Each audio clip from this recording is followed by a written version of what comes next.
6টি কমলার বিক্রয় মূল্য 5টি কমলার ক্রয় মূল্যের সমান হলে শতকরা লাভ বা ক্ষতি কত? তো এটা একদম ইজি একটি অঙ্ক।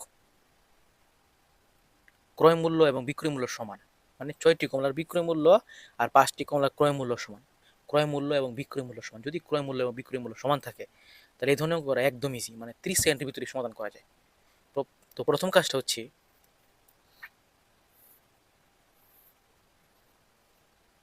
বড় সংখ্যা থেকে ছোটটা মাইনাস করতে হবে।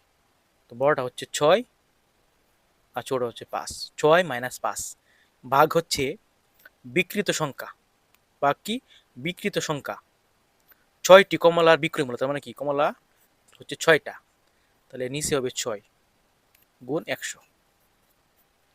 আমি কি বলছি যে বড়টা থেকে ছোটটা মাইনাস, তারপর হচ্ছে বিকৃত সংখ্যা, হুম, গুণ 100%, গুণ 100। তো 1/6 গুণ 100, যদি 6 দিয়ে 100কে ভাগ করি তাহলে উত্তর হবে 16.67, তাহলে উত্তর হবে পার্সেন্ট। যেহেতু 100 গুণ দিচ্ছি তার মানে কি হবে, মানে 100 মানে হচ্ছে শতকরার জন্য 100 দিলাম, তাহলে হবে 16.67%। উত্তর হচ্ছে 16.67%।